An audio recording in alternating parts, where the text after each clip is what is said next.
हिराथि रंजामा फालिथाय फालिनो थामथिम जाबाय Bbca नि आइजो कमिटिया।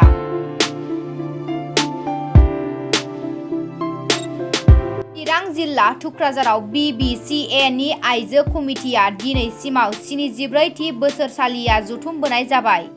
नाथाय देग्लायनि बोसोरा 75 थि जानायजों लोगोसे हिराथि रंजामा फालिथायखौ गाबोननि 11 अक्ट'निफ्राय 12-13 अक्ट' रबिबार मोनाबिलिसिम खुंनो लाहार फाहार जानायखौ नुनो मोन्दों।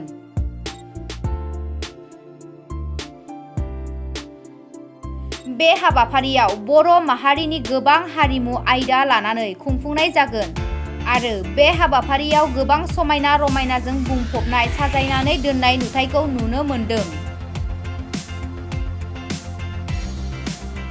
फै बिदिब्ला Bbca नि आइजो कमिटि आफादगिरि श्रीमती रेनु बसुमतारी आरो Bbca निनो आफादगिरिया मा फोरमायदों नायनानै लानि।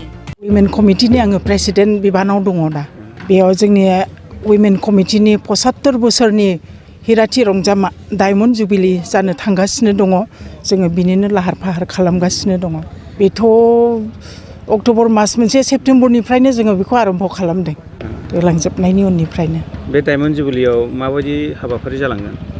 बेयाव गोबां हाबाफारि दङ। बिनि बाहागो मोनसेया जाहैबाय कालचारेल प्रग्राम दङ जोंहा। गुबुन गुबुन हारिनि जोंहा मोसानाय मुसुरनायफोर थागोन। जेरै मिसिं फैगोन, सान्थालिफोर फैगोन, नेपालिफोर फैगोन, ओमफ्राय उरावफोर फैगोन। बेफोरबादि जोंहा मोसानाय थागोन आरो बर'आथ' थाखाबायानो। बेबादि जोंहा प्रग्रामफोर जालांगोन। बेयो एक्जिबिसन। बेबो जोंहा गुबुन गुबुन हारिनि एक्जिबिसन दङ। बर'आ गोदो गोदाय माबादि थायोमोन, बर'नि न'फ्रा माबादिमोन, मा ओंख्रि संनानै जायोमोन बर'आ, बर'नि एम्फौ फिसिनाय, इन्दि लुनाय, सि दानाय, बेफोर गासैबो बेयाव ओंखारजोबगोन।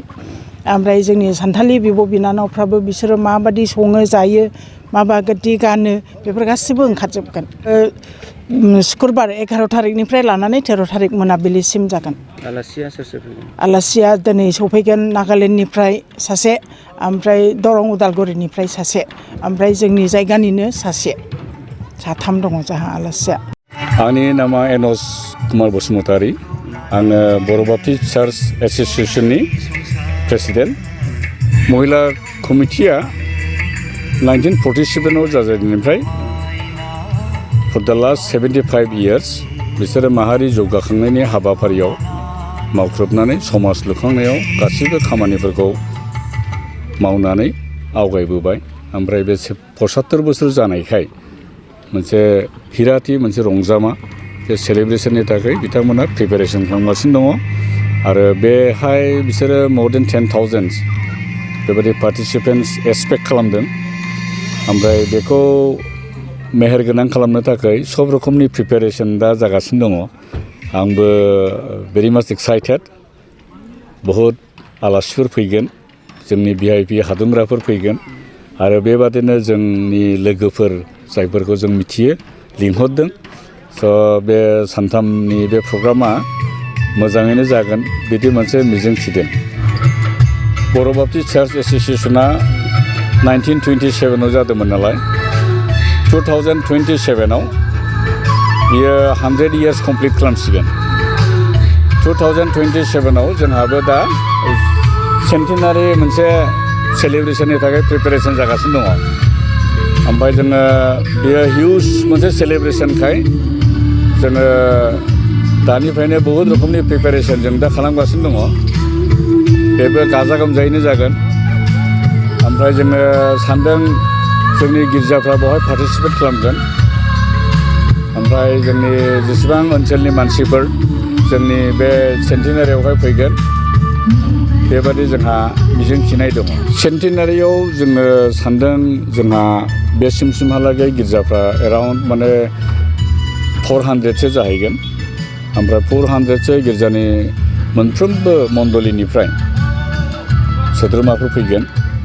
ओमफ्राय बिसोरो गावगाबागाव मण्डलिनि मोनफा मोनफा फिरफिला बेवहाय जोंनि बे केम्पासाव बिरहोफैगोन।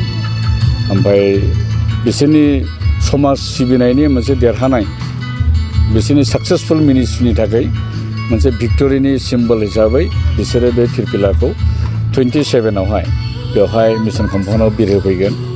जोंनि समाज सिबिनायाव जोङो मा मावबोनो हाखो सोरखौ जों बेसेबां थुलुंगा होखो बे बाथ्राफोरखौ गोसोखांनानै जों रंजागोन आरो जोङो बयनिख्रुइबो बांसिन जों इसोरखौ हामबाय होनगोन मानोना इसोरा जोंनो बोलो सोलो गियान होनायखाय समाजनि बे खामानिफोरखौ मावफानो जों मोन्दों खाबु मोन्दों बेनि थाखायनो जोङो रंजानानै इसोरखौ बाख्नायगोन आं मोनसे खोथा बुंनो सानबावदों बे 75 इयार्सखाय नैबे दानिया महिलाफोरना बिसोरनि कालचारेल दिन्थिफुंनाया ओरै जागोन मोनसे ग्रुपआव बिसोरो 75 महिलाफोर बे हिराथिखाय 75 महिलाफ्रा बे कालचारेल डेन्सखौ इच ग्रुप बिसोर प्रेजेन्ट खालामगोन जोंहा बे कालचारेलनि थाखाय हिउज एरेन्जमेन्ट दङ बे एरेन्जमेन्टखौ बिथांमोना खालामगोन ओमफ्राय जेब्ला जोंनि Bbcaनि अर्थात बर' बाप्टिस्ट चार्च एस'सिएशननि सेन्टिनारि जागोन जोंना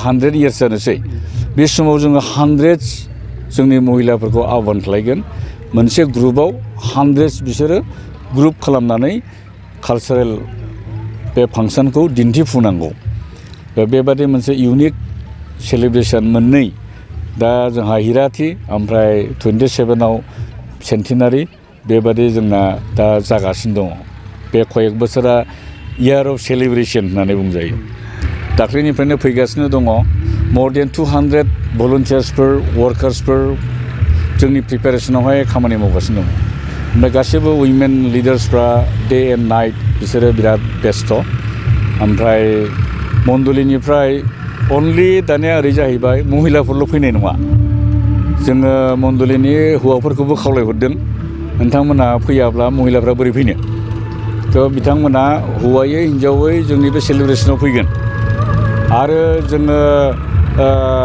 जायफोरनो जोङो खोन्थाहरनो हायाखै जोंनि बेप्टिस्टनिल' बेवहाय फैनाय नङा बेवहाय गुबुन गुबुन मण्डलि जेनेबा लुथारेन चार्चनि केथ'लिक चार्चनि ओमफ्राय BLCनि बेबायदि बिभिन्न डिनोमिनेसननि मानसिफ्राबो बेवहाय फैगोन आरोबाव दुलाराय जोंनि मोजां मोननाय बर' माहारिनि माखासे मानसिफोर हादुंग्राफोर जों लिंहरदों बिथांमोनाबो फैगोन बड'लेण्ड चिफनिफ्राय लानानै डिपुटि चिफ आरो EMफोर जोङो लिंहरदों बिथांमोनाबो रंजानायजों खोथा होबाय जों फैगोन जोंनि डिस्ट्रिक्टआ बे बड'लेण्ड एरियायावल' नङा जोंनि गिर्जाफ्रा ओरै मौकुम सेलेक्टनिफ्राय आरम्भ खालामनानै ओरै नेपालनि गाहाय लांगोनासिम दं बेंगलाव दं बिभिन्न स्टेटआव दङ दा बे गासिबो गिर्जानि मानसिफ्रा बेवहाय फैगोन आरो मोनसे खोथाबाव आङो नोंथांमोननि चेनेलनि गासिबो मावग्राफोरखौ हामबाय होनो जोंनो बे खाबुखौ होनायखाय नोंथांमोननि बे चेनेलनि दारै आरोबाव आङो रिकुवेस्ट खालामनो लुबैदों गासिबो रायजो राजाफोर जायफ्रा जोंनि बे चेनेलजों जोंनि हांख्रायनायखौ खोनागोन नोंथांमोनाबो अननानै बे साननैनि हाबाफारियाव नुजाफैनानै जोंखौ रंजाहोफैयोब्ला जोङो जोबोद मोजां मोनगोन आरो बेनि थाखाय नोंथांमोनाव खावलायनाय थाबाय